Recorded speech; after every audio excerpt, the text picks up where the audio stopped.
वाह यार, बच्चे ने भाई साहब रिफ्रेश कर दिया। हेलो। तो भूटान में हमने कोई भी ऐसी फूड चेन नहीं देखी।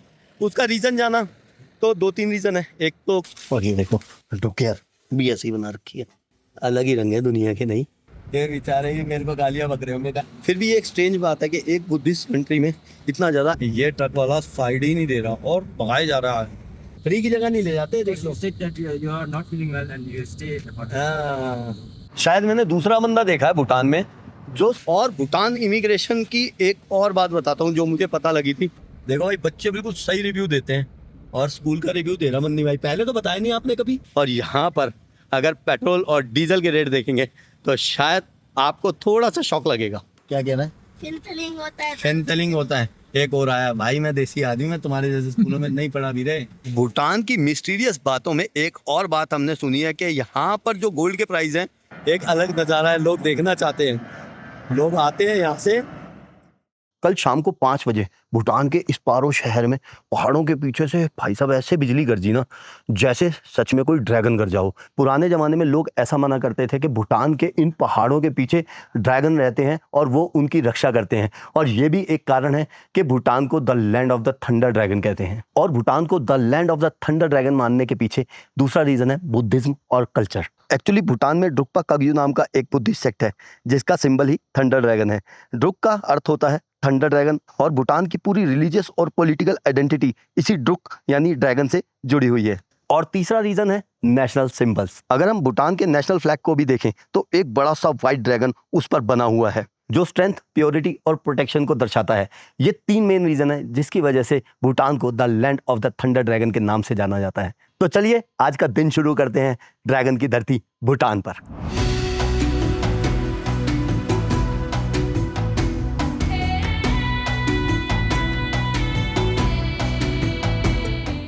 सुबह के 10:15 बज चुके हैं और हम अभी हैं दावा at the hill top hotel के रेस्टोरेंट में, जहां हम करने आए हैं ब्रेकफास्ट। और हमारे साथ हैं मन्नी भाई। मन्नी भाई कुजुजांग पोला। नमस्ते। गुड बॉय है मन्नी भाई का। ऐसे ये देखो, यही अंदाज है मन्नी भाई का जो आपको पसंद आता है।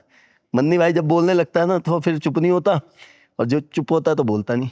नमस्ते तो कर दो, सब आपको देख रहे हैं, देखो आपके कितने।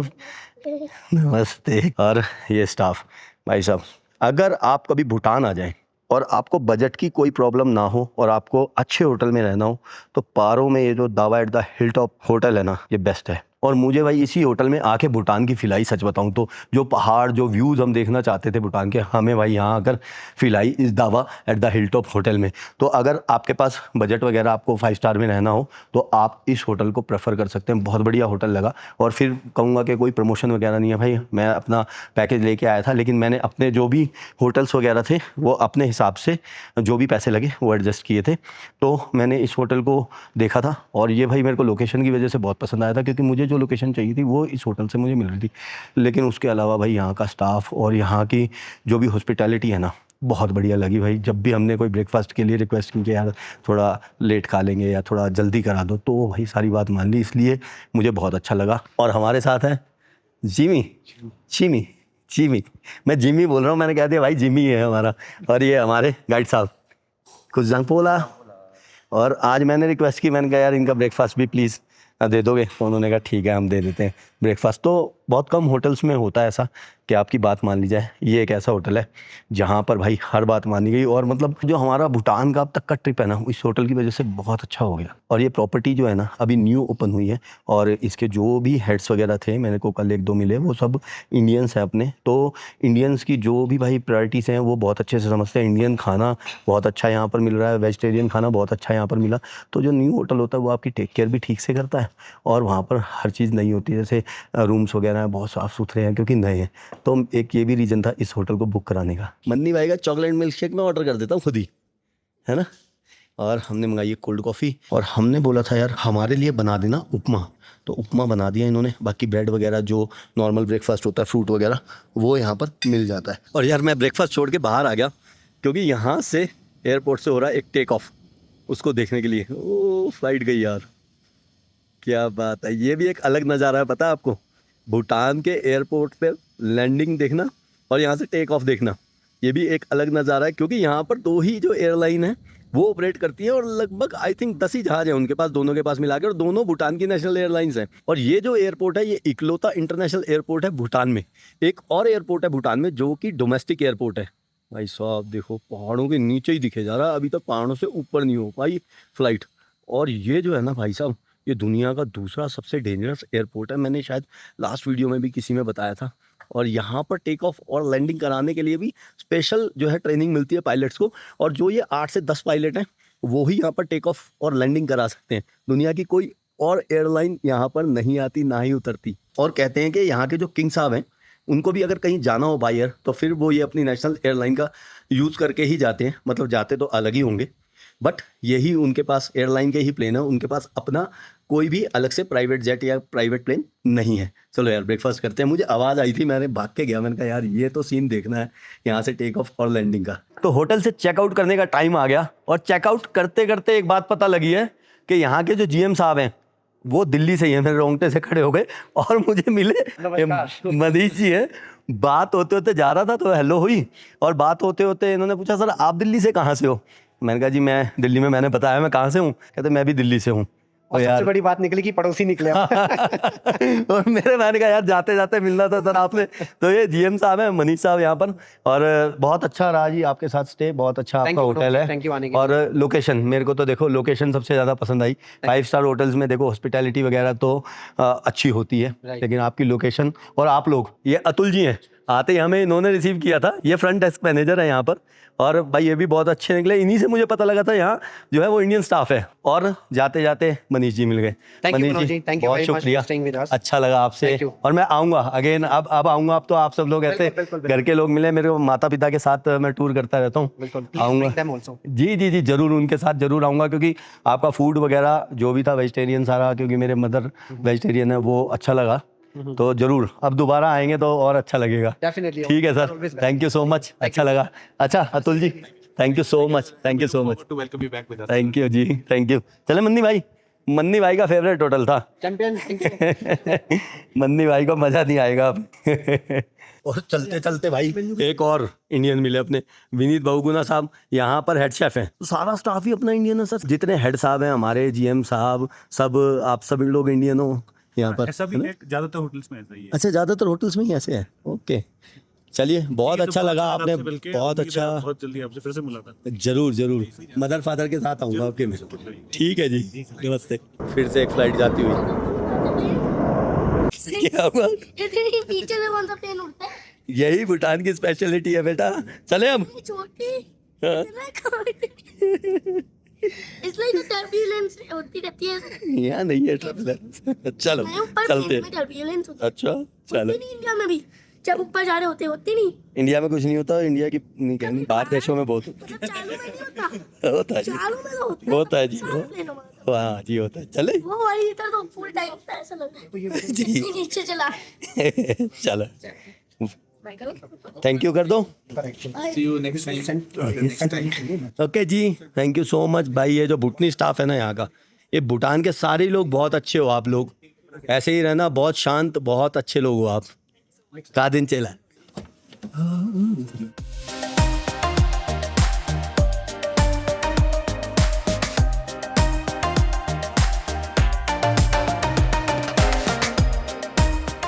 और देखो मिर्चियाँ सूखती हुई, ऐसे घरों के बाहर ना मिर्चियाँ सूख रही होती हैं। ये एक नज़ारा है यहाँ का, भूटान का। बहुत सारे घरों के बाहर देखी मैंने ऐसे मिर्चियाँ सूखते हुए। और मिर्च के अलावा भाई सब कुछ खाते ही नहीं, ये समझ लो आप।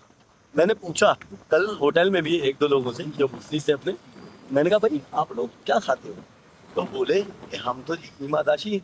और एक और चीज़ बताया उन्होंने, एक्चुअली ईमा कहते हैं मिर्च को, और दाशी कहते हैं चीज़ को, और पोटैटो को क्या कहते हैं? ईमा केवा। तो ईमा दाशी और ईमा केवा और राइस केवाताशी, ओके केवाताशी, सॉरी।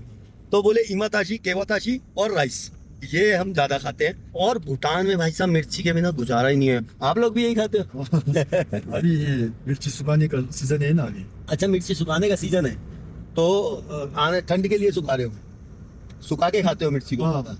ओके।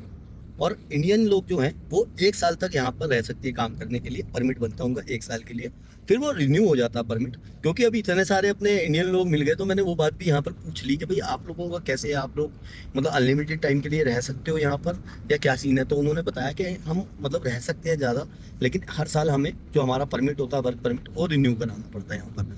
और अगर भूटानीज का बताऊँ, ये भूटान वाले इंडिया में कितने भी टाइम रह सकते हैं और कोई चार्ज नहीं लगता, कोई परमिट बनवाने की ज़रूरत नहीं है। और ये भूटान वाली जो कार है वो भी इंडिया में जाके चल सकती है ना।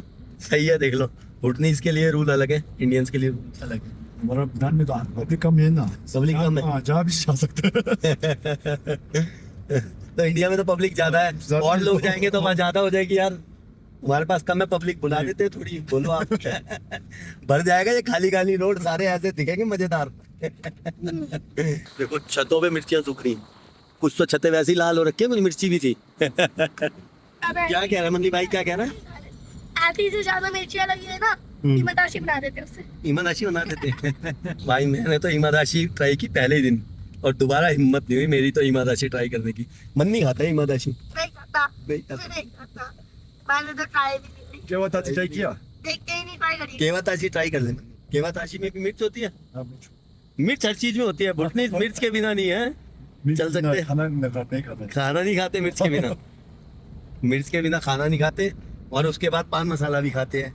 कोई कोई आदमी नहीं खाता है, कोई कोई तो नहीं खाते। क्या कह रहे मैडम? नमक कम है और मिर्च ज्यादा। हाँ नमक कम है, मिर्च ज्यादा है। नमक नहीं खाते आप? नमक हम तो कम नहीं खाता है। ऐसा मिर्ची इतनी डाल देते हैं, हर चीज का स्वाद मिर्च जैसा हो जाता है।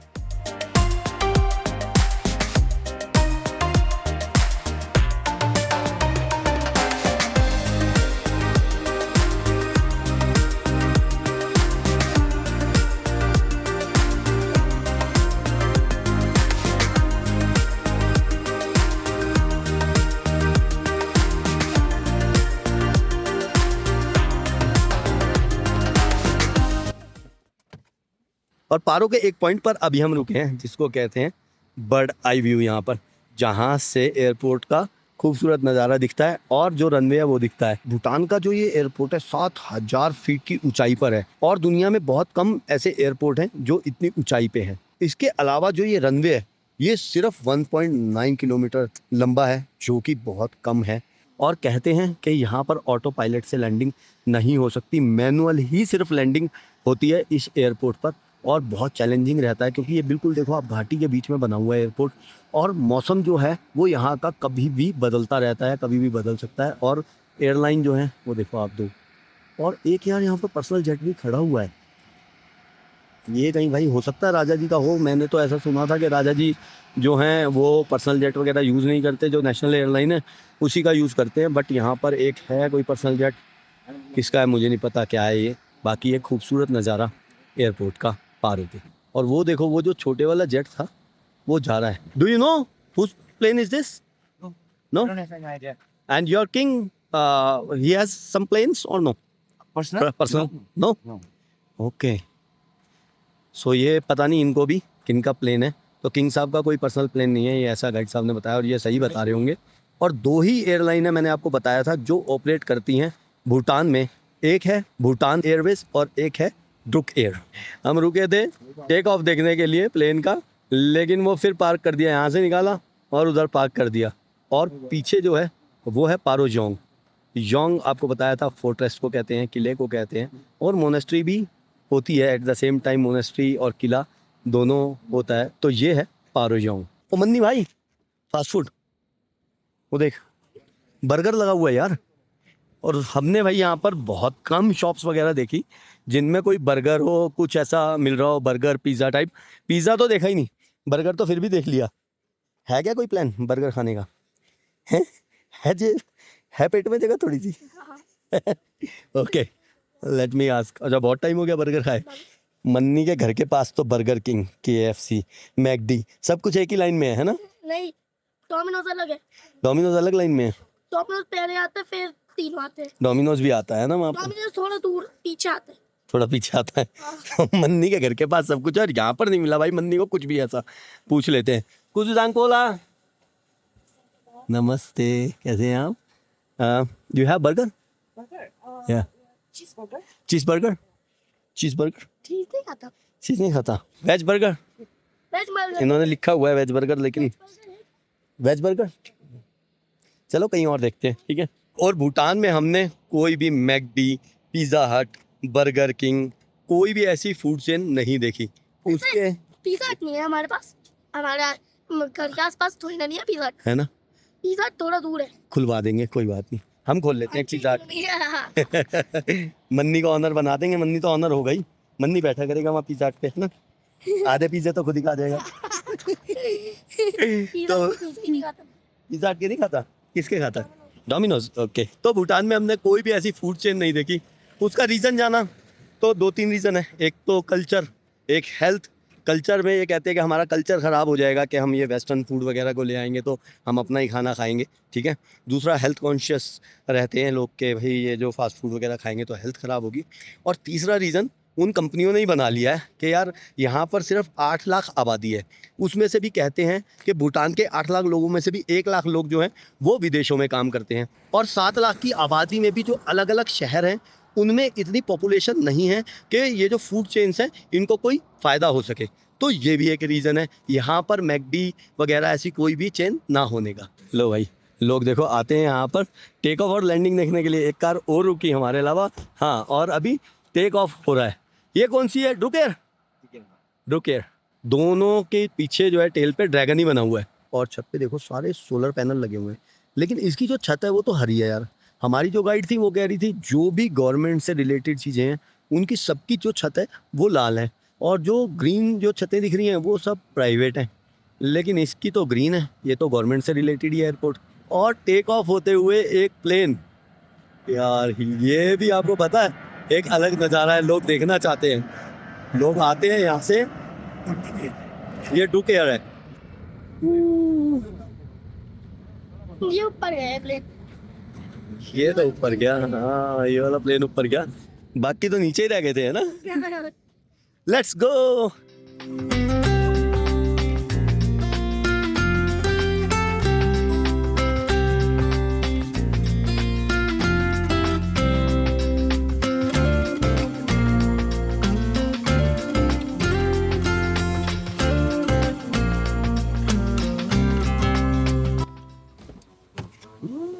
हम अभी रुके हैं पारो सिटी सेंटर में और ये मेन मार्केट है पारो की।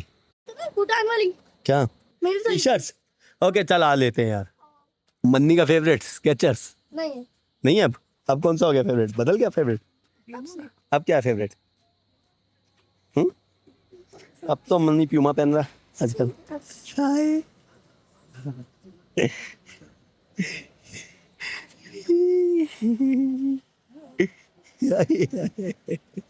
वाह यार बच्चे ने भाई साहब रिफ्रेश कर दिया। हेलो कुछ पोला मन्नी भाई को देख रहे हैं है ना।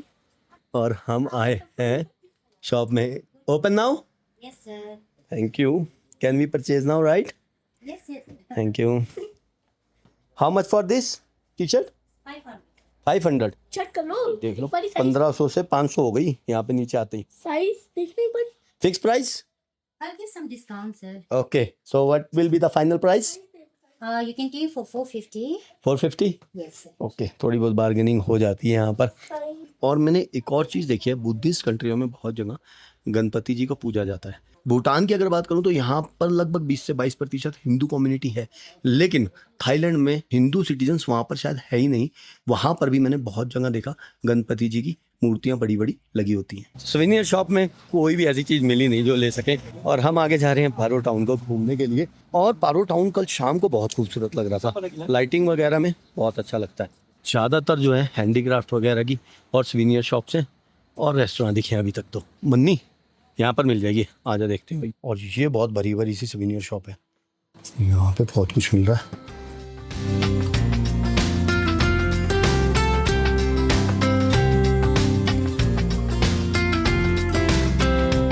तो फुलूस को यहाँ पर भाई माना जाता है नज़र बट्टू फर्टिलिटी के लिए और ईवल आई से बचने का सिंबल।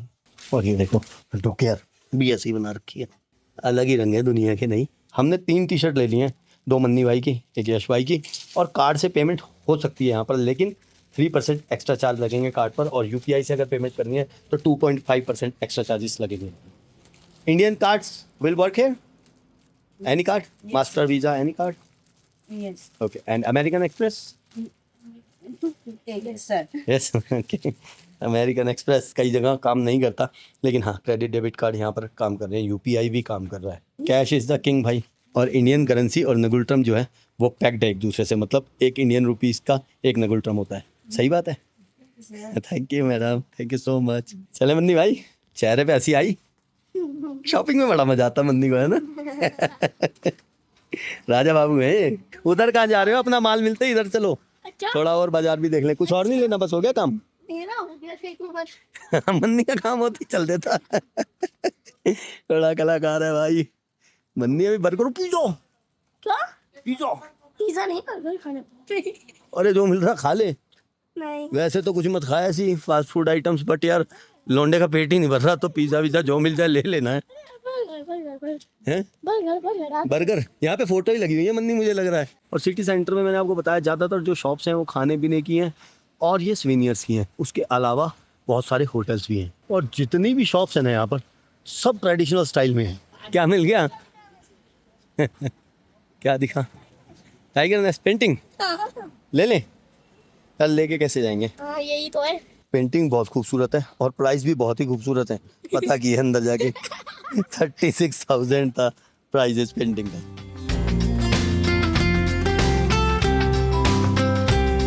तो हम आए हैं एक स्टोर में जहाँ पर ये सारा सामान मिल रहा है। इंडियन स्टाइल का ही ज़्यादा सामान है, लेकिन यहाँ पर जो है वो थाईलैंड से आई हुई भी चीज़ें मिलती हैं। बहुत सारी चीज़ें ऐसी हैं जो थाईलैंड में लिखा है जिन पे, यानी कि वो थाईलैंड से इंपोर्ट की गई है यहाँ पर। और ज़्यादातर जो चीज़ें हैं वो एमआरपी पे ही मिल रही हैं यहाँ पर। हो सकता है यहाँ पर जो एमआरपी हो वो डिफरेंट हो, जैसे कि हमने वहाँ पे बिस्किट लिए थे वो 65 रुपये एमआरपी थी उसकी, 65 ही लिखी थी। इसकी देखो एमआरपी है शायद 305 रुपये, तो ये 305 की ही दे रहे हैं। तो इंडिया में पता नहीं एमआरपी सेम है या चेंज है। How much is for milky bar? 20। It's on MRP right? सारे करारे नोट मिले। ये नोट है भाई यहाँ का मिल्टन 50 का, 5 का और 10 का नोट छोटे हैं, खूबसूरत है नोट।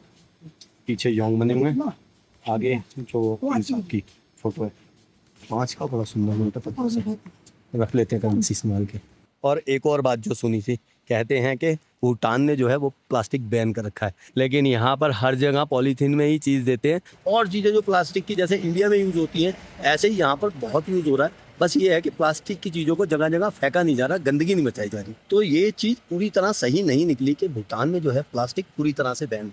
और हमें यूज़ करना था यार वॉशरूम। मैंने गाइड को बोला, मैंने कहा यार वॉशरूम यूज़ करना, कह रहा कोई अलाउ नहीं करेगा। तो हम एक रेस्टोरेंट में आए हैं देखने के यहाँ पर भूटान में अगर किसी को टॉयलेट वगैरह जाना पड़ जाए तो क्या सीन है, रेस्टोरेंट अलाउ करेगा या नहीं, चेक करते हैं। सो रेस्टोरेंट के अंदर हम आए, वॉशरूम उधर है, और मैडम से पूछ लिया, मैडम ने कहा जा सकते हैं। का दिन चेला। और भूटान में अल्कोहल का बहुत रिवाज है। ये K5 यहाँ की बहुत ही फेमस विस्की है, और रैवन वोडका।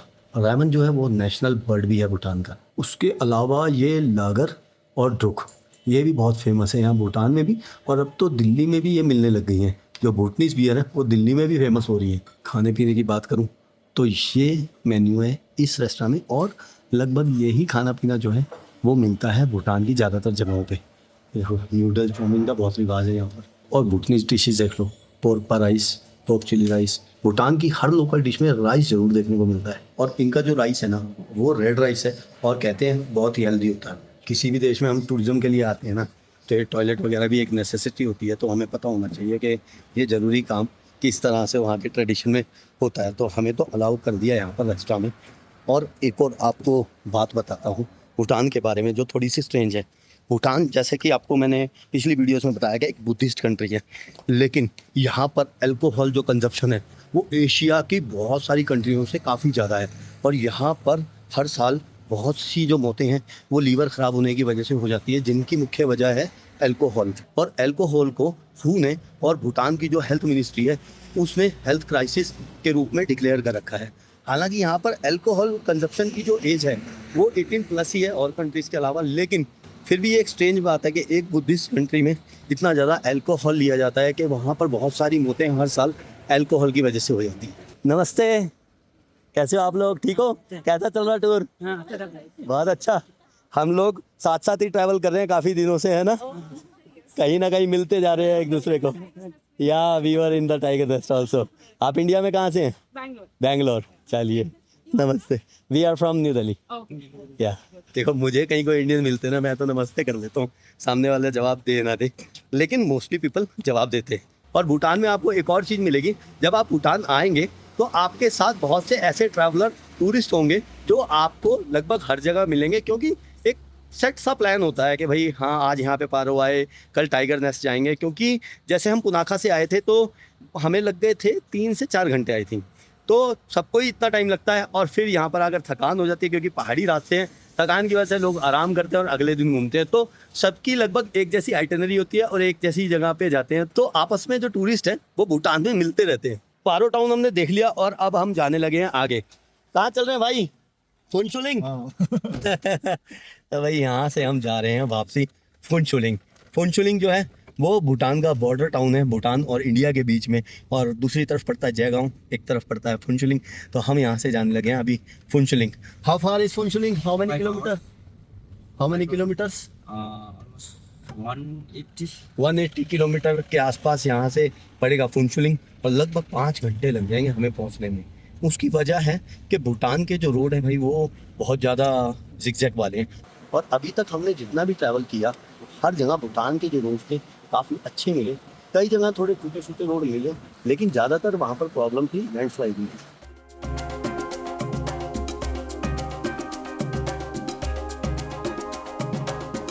बाय बाय पारो, फिर मिलेंगे।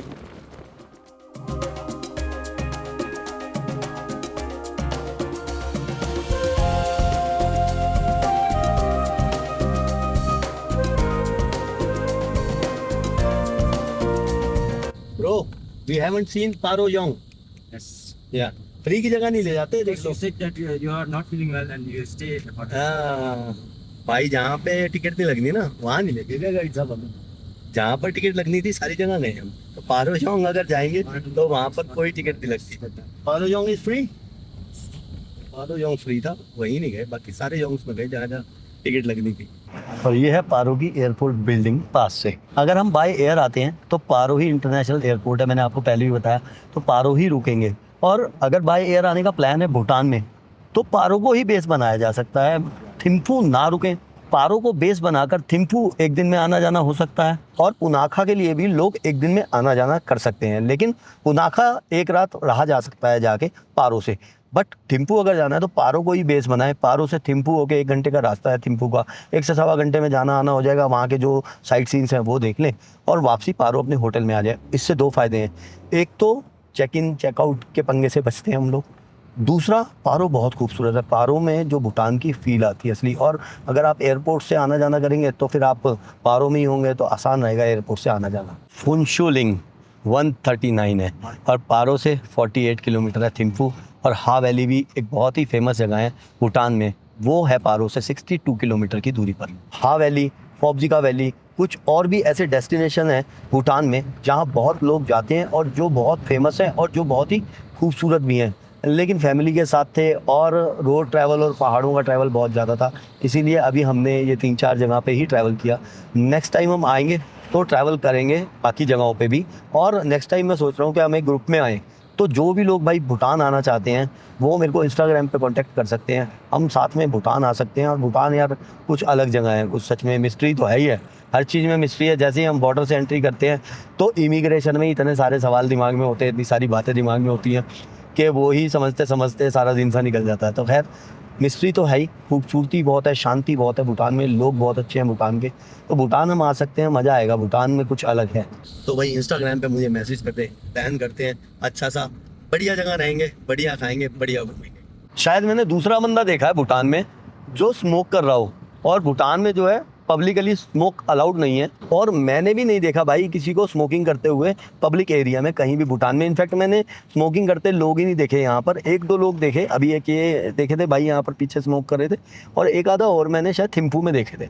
ले मेरिडियन रिजोर्ट, ये भी बहुत ही पॉपुलर रिजोर्ट है यहाँ पर, ले मेरिडियन 5 स्टार चेन है, आपको पता ही है ले मेरिडियन के बारे में। लेकिन जो दावा हिल टॉप था ना, उसकी लोकेशन बहुत बढ़िया थी ऊपर पहाड़ों पे, और फिर भाई अपने इंडियन लोग वहाँ पे मिल गए और बढ़िया हो गया वहाँ पर।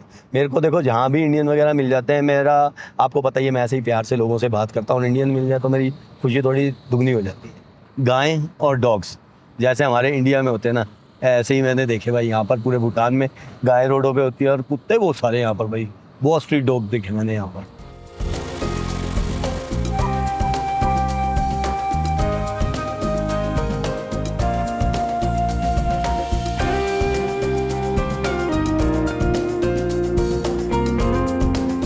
और मन्नी भाई को हमारे का बर्गर नहीं मिल रहा यार, आज खाएंगे चाहे जयगांव जाए पुंचलिंग से, ठीक है ना, दिल्ली चले जाए, दिल्ली चले जाए चाहे, आज खाएंगे भाई आज। मिल जाएगा इंडिया में तो भाई, इंडिया का ये है ना, जगहों में का दिखा था।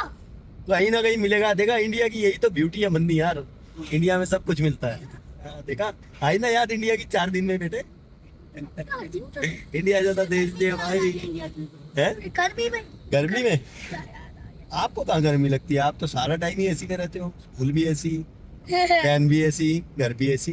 नहीं बताओ क्यों, बताओ। स्कूल में एसी एक बार बंद होता है ना, फिर एक बार बंद होता है तो बंद, तो स्कूल वालों को बोलो भाई, स्कूल वालों एसी चलाओ, भाई पैसे बहुत लेते हो, बोल दिया बस। चलता है, दोबारा चलता ही नहीं हमारे एसी।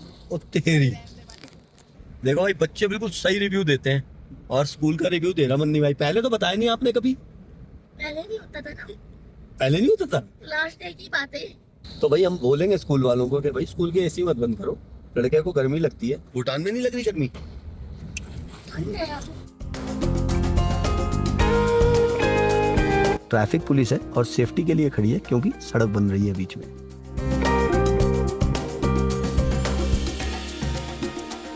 तो इंडियन आर्मी लग रही थी यार, ड्रेस से है इंडिया जैसी। भूटान के थे, इंडिया के थे, इंडिया आर्मी थी ना। भूटान की जो अपनी है ना, वो फुल फ्लैश कोई आर्मी नहीं है, इंडियन आर्मी जो है वही भूटान की जो है रक्षा करती है। और डोकलाम में 2017 में शायद पंगा हुआ था, तो इंडियन आर्मी भूटान के लिए खड़ी हुई थी। और भूटान का और इंडिया का यार बहुत ही मतलब क्लोज रिलेशनशिप है। भूटान ने भी हमेशा लॉयल्टी दिखाई है इंडिया के साथ, और भूटान ने भी बाहर के देशों से बहुत ज़्यादा रिश्ते नहीं जोड़े, हमेशा इंडिया के साथ चलता रहा।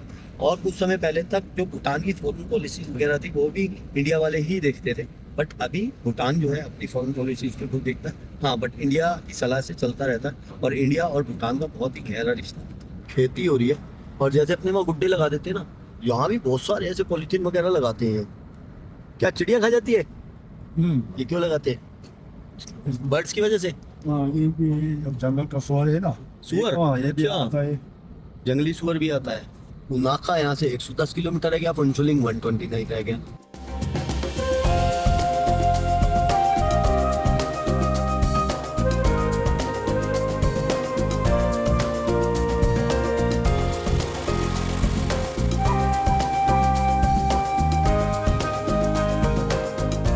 ये जो गाय हैं ये किन की है? प्राइवेट लोग हैं, दूध निकाल के छोड़ देते हैं, निकल के जंगल में छोड़ देते हैं।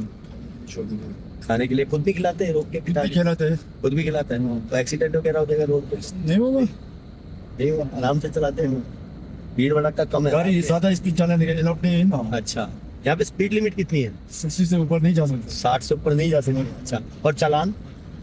ओवर स्पीड का तो 1000 है वो स्पीड का, और बाकी नो पार्किंग का तो 600। 600। सबसे ज्यादा चालान किस चीज का? ओवर स्पीड का। अच्छा, ओवर स्पीड का 1000 सबसे ज्यादा चालान है। और यहाँ पे ड्रिंक एंड ड्राइव भी कर देते हैं लोग, पी खा के चलाते हैं लोग, कोई तो चलाते हैं। कोई चलाता है, और पकड़ा गया तो ये भी 1000 ही होगा। 1000 में छूट जाएगा।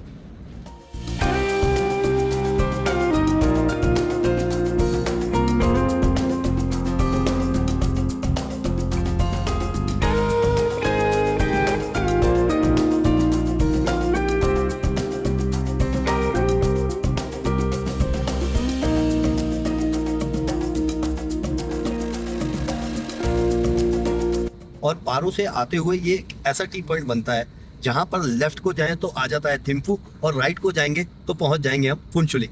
और सामने पोस्टर पर जो आप फोटो देख रहे थे वो यहाँ के करंट राजा जी और रानी जी की है। ये बेचारे ही मेरे को गालियां बक रहे होंगे, गाली तो नहीं दे रहे मुझे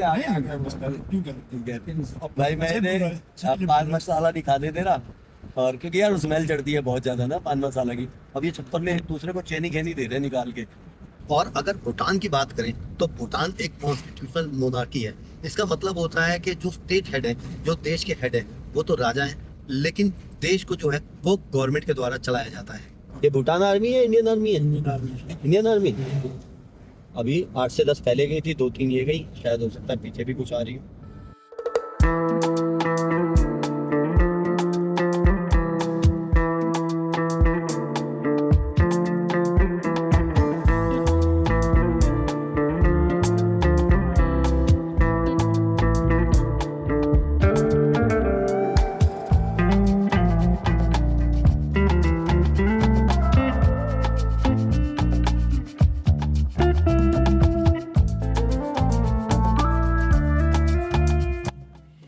लो भाई, दोपहर के बज गए 2:15 और हम रुके हैं एक जगह पर लंच करने के लिए। Welcome to dam view restaurant, tourist cafeteria, Wangkha, Chukha, Yongkha, all types of Indian food available. Jimmy, आज तो लंच साथ करेंगे फाइनली। हैं? अच्छा, आपको मिलेगा? सही है, देख लो कितना शरीफ बंदा, पहले ही बता रही कह रहा हम लोगों को मिल जाएगा, आप लोग खा लो। नहीं तो जिमी से मेरा वादा था कि भाई हम जहाँ भी लंच करेंगे साथ में करेंगे और लंच भी हम पे करेंगे। देखो स्ट्रे डॉग्स का हेवन बताया था ना मैंने भूटान। स्ट्रे डॉग्स देखो कैसे और बड़े हैं और किसी को कुछ कहते नहीं है, बुराते नहीं, कुछ नहीं कहते, आराम से शांति से लेके बैठे रहते हैं। मेन्यू सही है, अपना बोर्ड पे स्केच पेन से लिखा होता है, जब मर्जी बदल दो, रेट वगैरह जैसे मर्जी कर लो अपने हिसाब से। ये है रेस्टोरेंट जहाँ पे हम आए, और हर जगह ना, हर रेस्टोरेंट में, होटल में, हर जगह राजा जी की फ़ोटो ज़रूर देखने को मिलती है। इनफैक्ट पूरी फैमिली की फ़ोटो होती है ज़्यादातर जगह पर। डैम व्यू रेस्टोरेंट से डैम का एक व्यू दिखता है भूटान के, जो है ताला डैम। और मैंने आपको बताया कि हाइड्रो पावर जो है, बिजली जो है, वो मेन इनकम सोर्स है भूटान का। भूटान जो बिजली अपने लिए यूज़ करता है वो तो करता है, उसके अलावा 60% जो बिजली है वो भारत को सप्लाई कर देती है। ऑर्डर हमारा आ गया है, हमने मंगाई है मैगी और मसाला डोसा भूटान में, और एक मंगाया है छोला भटूरा। तो खाना हमने खा लिया है। कैसा लगा मन्नी भाई खाना? मन्नी भाई ने एक भटूरा खाया, कैसा था? कैसा था? अच्छा था, अच्छा था जी, ठीक था। मसाला डोसा, हाँ। मैंने भी मसाला डोसा खाया, ठीक था। और अगर आपको मोशन सिकनेस होती हो तो भूटान में हो सकता है कि आपको और ज़्यादा हो, क्योंकि यहाँ पर जो है वो रोड ज़्यादा कर्वी हैं। तो अपने साथ जो दवाई वगैरह कुछ हो वो लेके आना, और खाना खाते ही कार में ना बैठ जाना। मन्नी भाई अभी अभी बताया मैंने, खाना खाते ही कार में ना बैठ जाना, 5 मिनट बाद चलेंगे, ठीक है। भूटान में ज़्यादातर होटल्स के बाहर, रेस्टोरेंट्स के बाहर, कुछ घरों के बाहर और रास्ते में भी इस तरह के स्तूपास बने हुए हैं। ये होते हैं गुड लक के लिए और ईविल आई से प्रोटेक्शन के लिए, यानी कि नज़र से बचाने के लिए और गुड लक लाने के लिए। तो बहुत सारी जगह पर जब आप आएंगे भूटान में तो इस तरह के स्तूपा देखने को मिलेंगे। Good view with no smoking, और फाइन है न्यूट्रम 500। सो भाई कोई स्मोकिंग वगैरह मुझे करता दिखा भी नहीं भूटान में। और ये चीज़ें ना वहीं लिखी होती है जहाँ पर होता है, देख लो, नो स्मोकिंग लिख तो दी, लेकिन यहीं स्मोक किया लोगों ने। इसमें पड़ी है, इसीलिए लगाई जाती हैं ये चीज़ें, नो स्मोकिंग। इधर भी सिगरेट पड़ी है, लेकिन बहुत कम लोग देखे मैंने भूटान में सिगरेट पीते हुए, ये बात सच है। और रेस्टोरेंट के पास में एक और चीज़ दिखी, देखो इंडियन ऑयल की मशीन लगी हुई है यार, पुरानी वाली लगी हुई है। इसमें चोरी चकर्री हो जाती थी, है ना, कम पेट्रोल डालो, ज़्यादा डालो, चल रही होगी, ये स्मेल आ रही है और ये स्टार्ट ही लग रही है भाई मशीन। इंडियन ऑयल और भारत पेट्रोलियम के बहुत सारे पंप्स जो हैं वो मैंने रास्ते में देखे पूरे भूटान में। और रेट की बात करेंगे पेट्रोल और डीजल की भूटान में, जहाँ पर कोई पंप आएगा जहाँ रेट लिखे होंगे वहाँ पर करेंगे पेट्रोल और डीजल की बात। क्या पूछ रहे? और number please. are the representative of the other countries. Okay, embassy, CD embassy number होता है मन्नी, अपने दिल्ली में मिलती है सीडी नंबर की कार देखने को। ओके, ये एम्बेसी की कार है। और मन्नी इसलिए पूछ रहा है क्योंकि मन्नी को ध्यान है चीज़ों का। मन्नी ये नंबर किस लिए होता है? भूटान प्राइवेट। भूटान प्राइवेट। और टैक्सी का? बीटी। भूटान बीटी। और गवर्नमेंट का? PG बीजी। और रॉयल भूटान पुलिस का क्या था? रॉयल भूटान पुलिस नहीं। PRP पीपी था। और रॉयल और भूटान पुलिस का क्या था? भूटान पुलिस P नहीं था, बीपी था यार। PP भूटान हाँ यार सही कह रहा है यार, बीपी तो भूटान पब्लिक है। Normal Bhutan police BP, Bhutan private, and it is written by the white in a red number plate. And Bhutan police, Bhutan taxi, Bhutan police different in a blue color, written by white. Blue colour written by white Bhutan police. Tata, ज्यादातर जो truck देखे यहाँ पर या तो देखे टाटा के या ये आयशर के भी बहुत देखे ट्रक। टाटा के बहुत चल रहे हैं ट्रक यहाँ पर। और जितनी भी कार्स हैं जो अपने इंडिया में चलती है ज़्यादातर वही कार्स हैं यहाँ पर। और हाई एंड कार नहीं देखी अभी तक मैंने। राजा जी की देखी थी, लैंड रोवर की जो थी, और बाकी कोई BMW मर्सिडीज ऐसे आम रोडों पर चलते हुए नहीं देखी। मन्नी भाई के हमने प्रमोशन कर दिया है। लास्ट टाइम ये था शिनचैन हमारा, और अब मन्नी भाई हो गया है। क्योंकि मन्नी भाई बोलते हैं ना लोग, आपको सारे कमेंट आते हैं मन्नी भाई बोलते हैं, इसलिए मैं भी मन्नी भाई बोल रहा हूँ सबकी तरह। पहले मेरा शिनचैन था, अभी भी शिनचैन है थोड़ा सा, अभी भी ये शिनचैन है। चले, बाल बस खराब बाल खराब है, ठीक हो रहे हैं ना, यही कटिंग करा देते हैं, इनके जैसी करा दे हैं। चलो पप चलता है हमें ये वाला पप मशीन नहीं चलेगा वो। नहीं चलेगा सर, नहीं मालूम। चलो भाई ये राज रह गया, क्योंकि वहाँ भी कोई नहीं मिला पूछने को, यहाँ भी कोई नहीं, वैसे ये चलता ही होगा, स्मेल वगैरह आ रही थी। 3:15 बजे हम निकले वापसी के लिए, 2:15 बजे हम रुके थे रेस्टोरेंट पे लंच करने। ये एक चेक इन गेट आ गया और यहाँ पर परमिट वगैरह चेक होते हैं। मन्नी भाई ले RBA, मन्नी भाई पूछ रहा था अभी रॉयल भूटान आर्मी का क्या है, RBA आ गया, रॉयल भूटान आर्मी का ट्रक ही आ गया। मन्नी भाई सोच रहा था मैं। भूटान आर्मी को रॉयल भूटान आर्मी बोलते हैं। यहाँ सब चेक होता है ID कार्ड और परमिशन।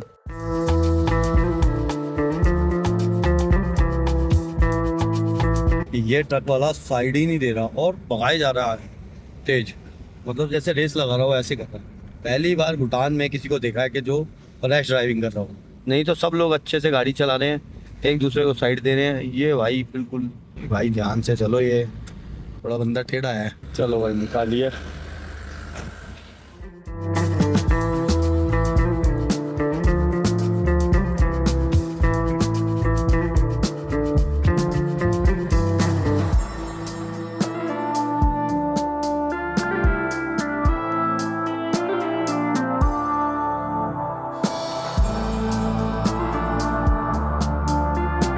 ये आ गया दूसरा चेक पॉइंट, जहाँ पर फिर से हमारा परमिट चेक हुआ है। अगर फुनचुलिंग आते हैं 24 घंटे के लिए तो इससे उधर ही रुका जा सकता है, इस चेक पोस्ट को पार नहीं किया जा सकता। और इस चेक पॉइंट से फुनचुलिंग रह जाता है लगभग 5 किलोमीटर की दूरी पर। तो 5 किलोमीटर और ऊपर तक आया जा सकता है फुनचुलिंग से भूटान में विदाउट SDF दिए, और परमिट बनता है जब SDF दे दिया जाता है। SDF का मतलब है सस्टेनेबल डेवलपमेंट फ़ी, जो कि है पर नाइट पर अडल्ट 1200 इंडियंस के लिए, और बच्चे के लिए 600 रुपीज़ पर नाइट। 6 to 17 ईयर्स का जो बच्चा है उसके लगते हैं आधे चार्ज, यानी कि 600 रुपये, और 6 साल से जो नीचे का बच्चा है उसका कोई भी SDF नहीं लगता।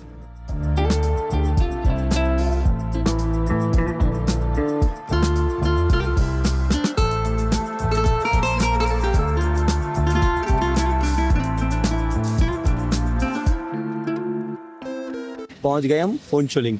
सामने दिख रहा है रॉयल भूटान गेट और उसके पीछे है भारत का जयगांव शहर, और ये है भूटान साइड का इमिग्रेशन ऑफिस। अगर एज अ टूरिस्ट आ रहे हैं और SDF पे करना है और परमिट लेना है SDF पे करके, तो यहाँ से लिया जाता है।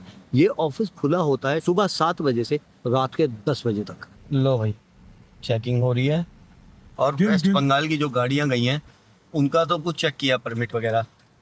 इनका क्या चेक किया बाहर की गाड़ी का? ऑनलाइन करता है ना, तो ऑनलाइन जो बार कोड लेना पड़ता है वो चेक हो रहा है, जो बाहर से गाड़ी आएगी या अंदर से बाहर जाएगी उस गाड़ी का। लेकिन हम तो आए हैं सिर्फ इमिग्रेशन पे। लो जी वापसी आ गए फुनचुलिंग, और अब हम अपना इमिग्रेशन जो है वो आउट कराएंगे, और फुनचुलिंग में ही हम रात को रुकने वाले हैं। तो हम आउट होके वापसी फुनचुलिंग में अंदर आ जाएंगे, जिससे कि हमारा SDF वगैरह का चक्कर ना पड़े। पहले भी बताया मैंने बहुत बार कि फुनचुलिंग में 24 आवर्स के लिए रुका जा सकता है, उसमें कोई भी SDF वगैरह नहीं लगता। और ID कार्ड की अगर बात करूं तो कभी कभी ये आधार कार्ड को कर देते हैं ओके कि भाई आधार कार्ड से एंट्री हो सकती है फुनचुलिंग में 24 आवर्स के लिए, लेकिन लोग रिकमेंड नहीं करते, जो भी ट्रैवल एजेंसीज हैं वो रिकमेंड नहीं करती। भूटान का इमिग्रेशन हमने क्लियर कर लिया और हमने वोटर ID से एंट्री की थी, तो जो हमें परमिट मिला था उस पर उन्होंने स्टैंप मारी थी जाने की, और आने की भी स्टैंप उस पर मारी। और मन्नी भाई के पासपोर्ट पे हम आए थे, तो मन्नी भाई के पासपोर्ट पर स्टैंप मारी उन्होंने जाते हुए और आते हुए भी। और अगर 24 आवर्स के लिए जा रहे हैं तो कोई स्टैंप वगैरह नहीं लगती, वो अपने रिकॉर्ड्स में डाल देते हैं। और इंडिया से तो कुछ भी नहीं था, इंडिया से तो हमने दिखाया अपना वोटर ID और हम अंदर चले गए थे। और वहाँ पर भूटान में एंट्री जरूर की थी हमारी 24 आवर्स के लिए भी। मन्नी भाई जयगांव आ गया अपने, पूरी मार्केट है यहाँ, भूटानीज भी आते हैं, मैंने पहले भी बताया कि भूटान के लोग यहाँ शॉपिंग करने आते हैं क्योंकि यहाँ पर सस्ता मिलता है माल बनिस्बत भूटान के। और भूटान के लोग जो हैं वो यहाँ पर काम करने भी बहुत आते हैं, फिर शाम को चले जाते हैं और कुछ यहाँ भी रहते हैं। इमिग्रेशन करा के वापसी हम आ गए हैं भूटान में, 10 मिनट लगे लगभग, और वोटर ID दिखा के ही हमने वापसी एंट्री कर ली। अब 24 आवर्स के लिए हम फिर से रुक सकते हैं फुनचुलिंग में। और जो मैंने आपको लास्ट अभी वो चेक पॉइंट दिखाया था वहाँ तक जाया जा सकता है, जो कि लगभग यहाँ से है फुनचुलिंग के इस एरिया से, और ये जो है गेट से 5 किलोमीटर की दूरी पे, तो 5 किलोमीटर तक आगे और जाया जा सकता है फुनचुलिंग से। और 24 आवर्स की परमिशन में चेक पॉइंट से आगे नहीं जाया जा सकता, उसके लिए फिर SDF पे करना पड़ेगा और परमिट बनवाना पड़ेगा। और भूटान इमिग्रेशन की एक और बात बताता हूँ जो मुझे पता लगी थी और बहुत इंपॉर्टेंट बात है वो, अगर आप बाय रोड एंट्री करते हैं और बाय एयर वापसी जाना चाहते हैं तो ऐसा आप नहीं कर सकते। उसके लिए एक सूरत है कि आपको इंडियन जो इमिग्रेशन ऑफिस है यहाँ पर फुनचुलिंग में, वहाँ जाना पड़ेगा, वहाँ से अपना इमिग्रेशन आउट करना पड़ेगा, मतलब इंडिया आउट करना पड़ेगा, तभी आप वन वे वापसी पारों से इंडिया फ्लाइट पे जा सकते हैं। अगर आपने ऐसा नहीं किया इमिग्रेशन, क्योंकि आप समझो लॉजिकली भी आपने इंडिया तो आउट किया ही नहीं, इंडिया से जब हम यहाँ आ रहे हैं तो खाली वोटर ID हमने दिखाया, कहीं कोई एंट्री नहीं हुई, मतलब कि हमने इंडिया से आउट ही नहीं किया। लेकिन अगर हम फ्लाइट पे जाएंगे तो हमें इंडिया इन करना पड़ेगा, तो ऐसा नहीं हो सकता लॉजिकली। तो कभी भी आए और आपको वन वे वापसी फ़्लाइट में जाने का है तो यहाँ से पहले इमिग्रेशन कराना है हमारे को इंडियन इमिग्रेशन में जाकर। हम हैं तो भूटान में फुनचुलिंग में, लेकिन ज़्यादातर जो गाड़ियाँ हैं आपको वेस्ट बंगाल की दिखेंगी। यहाँ पर देखो वेस्ट बंगाल, आगे वेस्ट बंगाल, आगे वेस्ट बंगाल। उसकी वजह ये है कि ये जो आपको पेट्रोल पंप दिख रहा है भारत पेट्रोलियम का है, और यहाँ पर अगर पेट्रोल और डीजल के रेट देखेंगे तो शायद आपको थोड़ा सा शॉक लगेगा। पहले तो देख लेते हैं डीजल के प्राइस। डीजल का प्राइस है 64.52 और ये भारतीय रुपये ही हैं, समझो आप 64.52 भारतीय रुपये में 1 लीटर डीजल मिल रहा है यहाँ। और यहाँ पर है पेट्रोल के रेट 62.91 पर लीटर, यानी कि 62.91 भारतीय रुपये पर लीटर। अब हैरानगी की बात ये नहीं है कि यहाँ पर पेट्रोल जो है वो सस्ता है, हैरानगी की बात ये है कि यहाँ पर पेट्रोल जो है वो भारत से आता है और भारत में पेट्रोल महंगा है और यहाँ पर पेट्रोल सस्ता है। अब उसकी खास जो वजह है वो ये है कि यहाँ पर जो टैक्स है वो कम है, भारत में जो टैक्स है वो ज़्यादा है। और कभी कभी जो यहाँ की भूटान गवर्नमेंट है वो पेट्रोल और डीजल पे सब्सिडी दे देती है, और पेट्रोल और डीजल सस्ता होने की वजह से जो जयगांव के आसपास के लोग हैं वो यहाँ से पेट्रोल और डीजल भरवा के ले जाते हैं। और देखिए हाथी पे ओम लिखा हुआ है।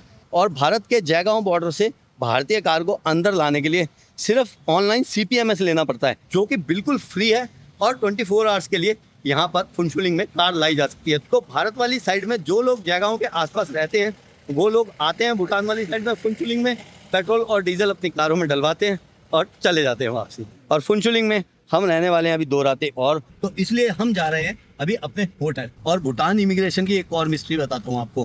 भूटान इमिग्रेशन की तो मिस्ट्री नहीं खत्म होती। खैर वो एक और मिस्ट्री ये है कि जो लोग यहाँ पर काम करते हैं उनको 1 ईयर का परमिट मिल जाता है, ठीक है, लेकिन अगर वो अपने घर वालों को लाना चाहे यहाँ पर तो उनको भी 1 महीने का परमिट मिल जाता है, उनको कोई भी SDF नहीं लगता, वो डिपेंडेंट वीज़ा टाइप पे आ जाते हैं। लेकिन उनके लिए इमिग्रेशन ऑफिस बंद होता है सैटरडे संडे को, तो वो सैटरडे संडे को नहीं आ सकते। उनके जो पेरेंट्स हैं या जो भी डिपेंडेंट्स हैं वो नहीं आ सकते, सैटरडे संडे ऑफिस बंद होता है। फिर वो जो प्रोसेस है वो मंडे को होगा। और जो टूरिस्ट है वो 7 दिन आ सकता है, उसके लिए सुबह 7 बजे से और रात को 10 बजे तक इमिग्रेशन खुला है SDF परमिट लेने वाला।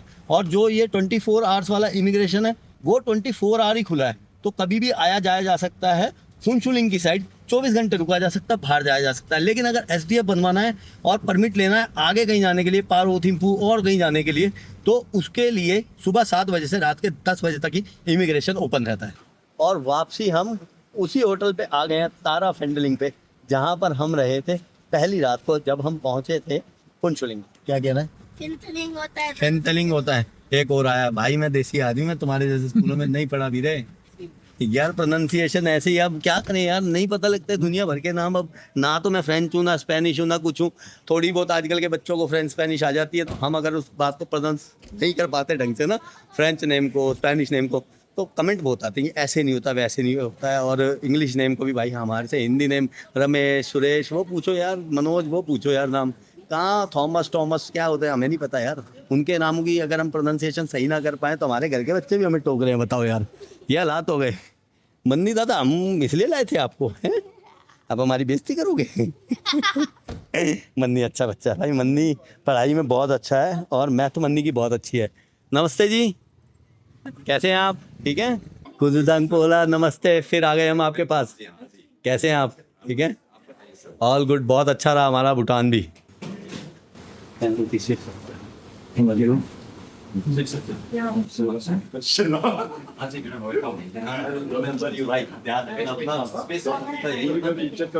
हाँ, हमेशा चेक करेंगे। तुम तंग हो जाओगे, ठीक है?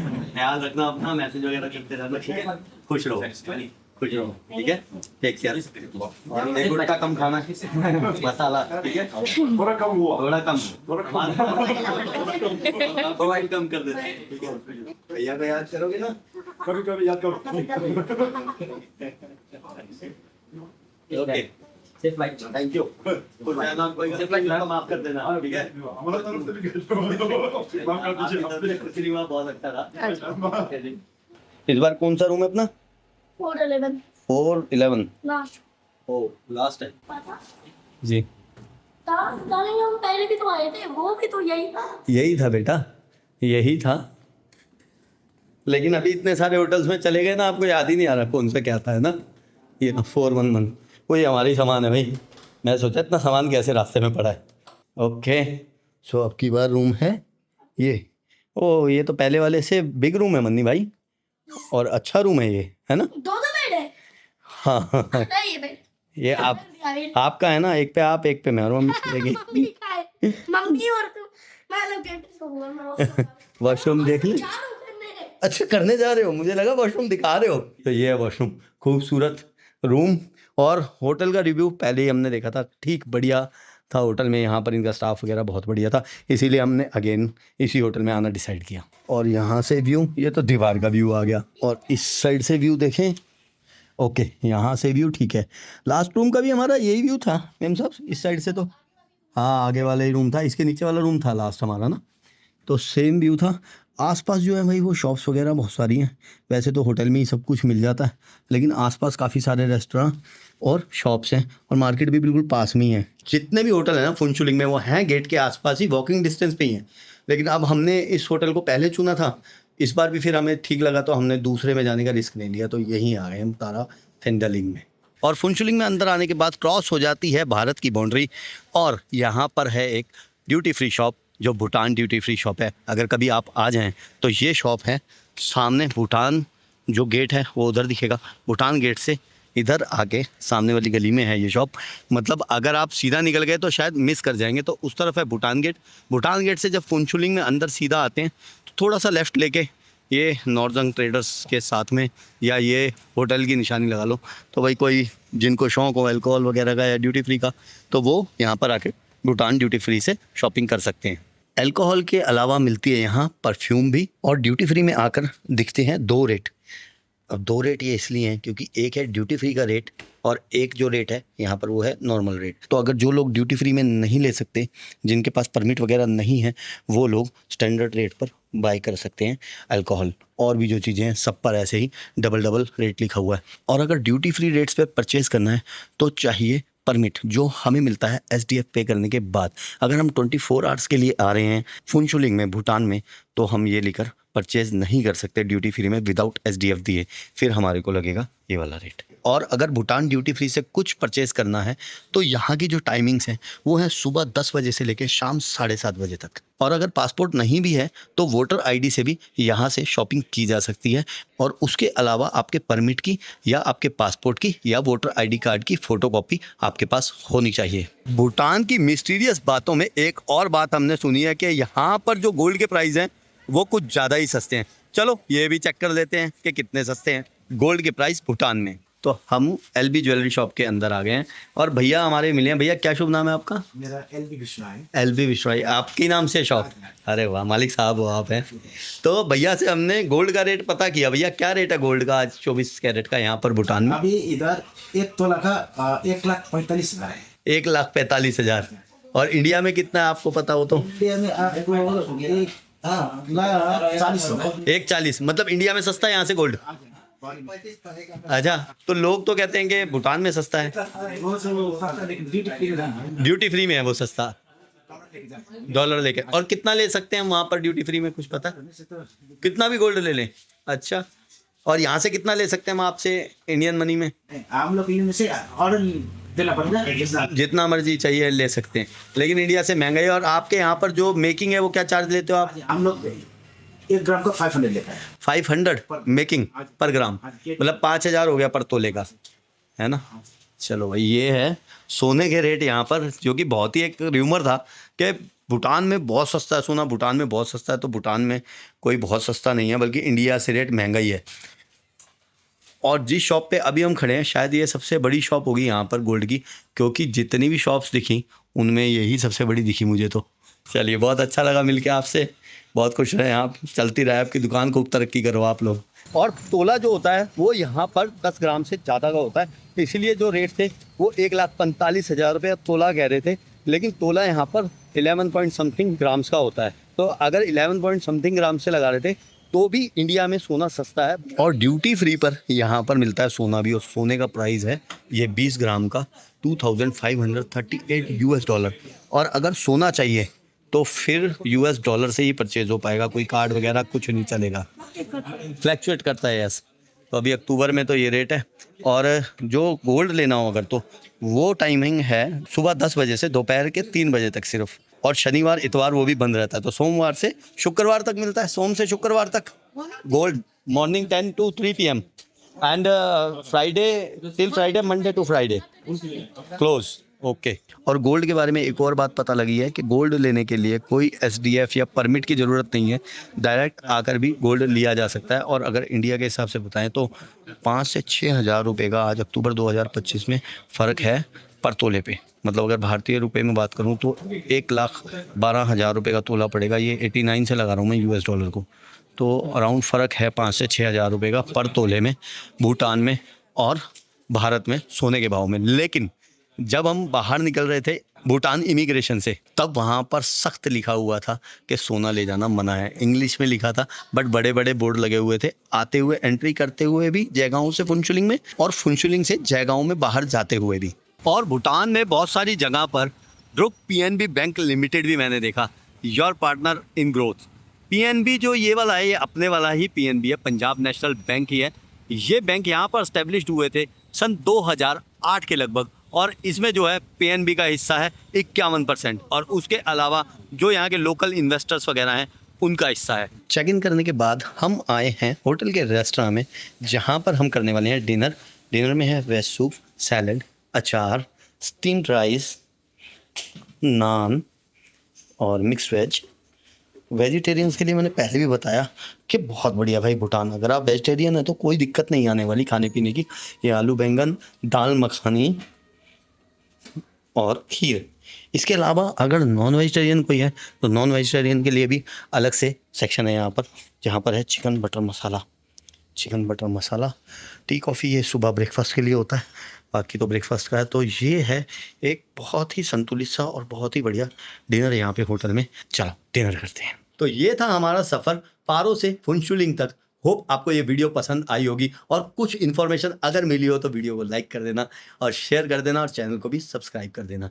अब आपसे मिलेंगे हम अगली वीडियो में, तब तक के लिए अपना ख्याल रखें। नमस्ते, शुक्रिया, जय हिंद। जय हिंद। हाँ, ये मन्नी भाई तैयार थे जय हिंद के लिए। ये क्या है? ये अलग क्यों है? डिज़ाइन है। मन्नी भाई आपको बहुत मिस करते हैं लोग, है ना। बहुत सारे प्यारे कमेंट आते हैं मन्नी भाई के लिए। मन्नी भाई आप मिलते रहा करो लोगों को, ठीक है। आप बड़े होके मिलते हो, थोड़ा थोड़ा बाद में बड़े हो जाते हो, है ना। चलो बाय बाय।